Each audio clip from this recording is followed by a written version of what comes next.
Hello students, book macro economics. आज हम पढ़ेंगे गवर्नमेंट बजट। इस चैप्टर की वेटेज है 6 मार्क्स की। मार्क्स का डिस्ट्रीब्यूशन दो ऑप्शन में आ सकता है। First 1 3 marker question, 1 3 marker question and 3 1 marker question. दूसरा कॉम्बिनेशन आ सकता है एक 4 नंबर का क्वेश्चन और 2 1 मार्कर क्वेश्चन। इस चैप्टर में हम पढ़ेंगे क्या क्या। First definition, then objective, then components, budget receipt, budget expenditure and budget definition. Let's start with the definition. Definition पहले हम देखते हैं क्या है definition. A government budget is an annual statement of the estimated receipt, estimated expenditure during a fiscal year. मतलब government की एक annual statement है कि गवर्नमेंट के जो होने वाले एक्सपेंडिचर है, एस्टिमेटेड एक्सपेंडिचर जो कि एक साल में होंगे, और एस्टिमेटेड रिसिप्ट क्या क्या हो सकती है ड्यूरिंग अ फिस्कल ईयर। इस पूरे का जो रिकॉर्ड है, एनुअल जो रिकॉर्ड है, that is called government budget. Now government budget के ऑब्जेक्टिव्स क्या हैं? फर्स्ट ऑब्जेक्टिव है हमारा reduce inequalities in income and wealth. ना गवर्नमेंट के पास टूल्स कौन से हैं? गवर्नमेंट के पास दो टूल्स हैं, एक टैक्सेशन और दूसरा है एक्सपेंडिचर। अब हमारी इकोनॉमी में दो तरह के लोग हैं, एक तो हैं रिच और दूसरे हैं हमारे पास पुअर। अब गवर्नमेंट का मेन एम होता है कि इनके बीच का जो ये गैप है इसको कम करना।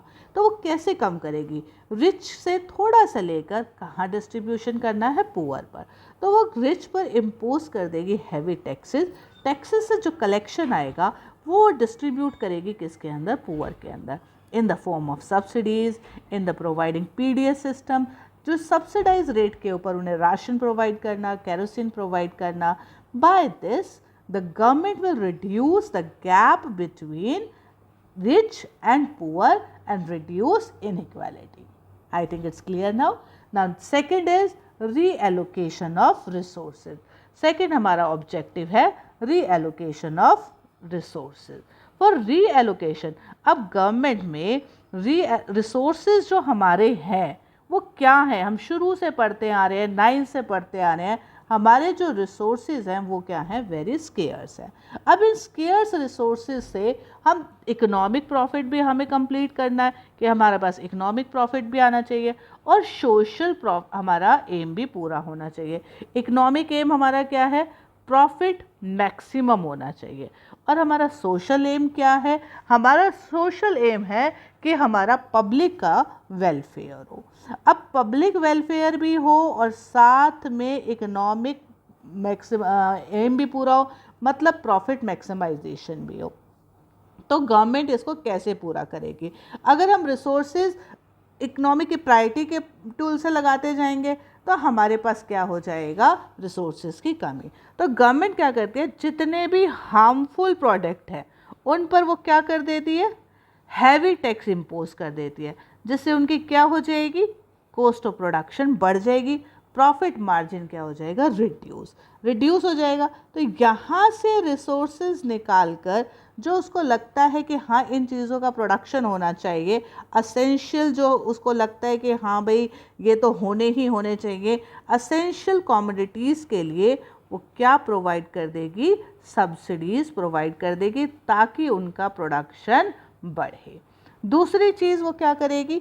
अगर फिर भी उनको लगता है कि कोई प्रोडक्शन नहीं कर रहा तो गवर्नमेंट क्या शुरू कर देगी? खुद प्रोडक्शन, गवर्नमेंट प्रोडक्शन स्टार्ट कर देगी। तो 3 चीज़ें हमने देखा, एक तो गवर्नमेंट का सेल्फ प्रोडक्शन, दूसरा सब्सिडीज वो प्रोवाइड करेगी, और तीसरा heavy taxes on the harmful product. तो रिसोर्सेज को हार्मफुल से निकाल कर असेंशियल कमोडिटीज़ तक पहुंचाना और गवर्नमेंट प्रोडक्शन खुद स्टार्ट कर देना, इस तरह से वो रीएलोकेट ऑफ द रिसोर्सेज करेगी। इस तरह से हमारा ये भी ऑब्जेक्टिव क्या हो जाएगा? अचीव। नाउ नेक्स्ट है इकोनॉमिक स्टेबिलिटी। अगर हम इकोनॉमी में देखें तो हमारी इकोनॉमी में कभी तो इन्फ्लेशन चल रहा है, सुना होगा महंगाई बहुत ज़्यादा है, महंगाई बहुत ज़्यादा है। तो दो सिचुएशन इकोनॉमी में हमेशा आती रहती है, एक आती रहती है इन्फ्लेशन और दूसरा क्या चलता है? डिफ्लेशन। इन्फ्लेशन को कंट्रोल करने के लिए गवर्नमेंट कैसे बजट का यूज करती है? Surplus budget. मतलब क्या है सरप्लस बजट का? Means in surplus budget government taxes ज़्यादा लगाएगी और एक्सपेंडिचर वो क्या करेगी, कम रखेगी। और ड्यूरिंग, जिससे क्या हो जाएगा, इकोनॉमी में मनी सप्लाई कम हो जाएगी तो इन्फ्लेशन अपने आप कंट्रोल हो जाएगा। एंड ड्यूरिंग डिफ्लेशन वो कैसा बजट यूज करेगी, डेफिसिट बजट यूज करेगी ड्यूरिंग डिफ्लेशन। डेफिसिट बजट मतलब वो टैक्स रेट्स कम कर देगी और एक्सपेंडिचर बढ़ा देगी, जिससे इकोनॉमी में मनी सप्लाई इंक्रीज हो जाएगी।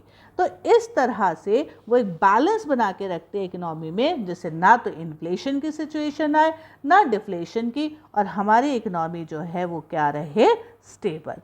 तो थ्रू दिस गवर्नमेंट अपना इकोनॉमिक स्टेबिलिटी का एम भी कंप्लीट कर लेती है, इसी के थ्रू वो गवर्नमेंट स्टेबल रखती है। नेक्स्ट हमारा एम है to reduce regional disparity. Regional disparity को गवर्नमेंट, अगर हम देखें कुछ एरियाज़ तो हमारे बहुत ही डेवलप हैं और कुछ एरियाज़ बहुत ही बिल्कुल बैकवर्ड एरियाज़ है, तो गवर्नमेंट क्या करती है, जितने भी बैकवर्ड एरियाज़ हैं उनको डेवलप करने के लिए वहाँ पे 3 चीज़ें करती है। क्या करती है, वहाँ पर टैक्स कंसेशन दे देती है। दूसरा वो क्या करती है, जिसको हम, आपने सुना होगा टैक्स हॉलीडेज, मतलब कुछ सालों तक वहाँ जो भी प्रॉफिट होगा उसके ऊपर टैक्स लगेगा ही नहीं, जिससे एंटरप्रेन्योर एकदम मोटिवेट हो जाएंगे, वहाँ प्रोडक्शन करेंगे तो वहाँ डिफरेंट की एक्टिविटीज़ स्टार्ट हो जाएगी, वहाँ डेवलपमेंट स्टार्ट हो जाएगा। दूसरा, सब्सिडाइज, उन्हें क्या प्रोवाइड करती है, सब्सिडी किस पर, जैसे वाटर पर सब्सिडी दे दी, इलेक्ट्रिसिटी पर सब्सिडीज दे दी, डिफरेंट टाइप के उनको सब्सिडीज प्रोवाइड कर देती है। तीसरा वहाँ क्या करती है, इंफ्रास्ट्रक्चर डेवलप कर देती है।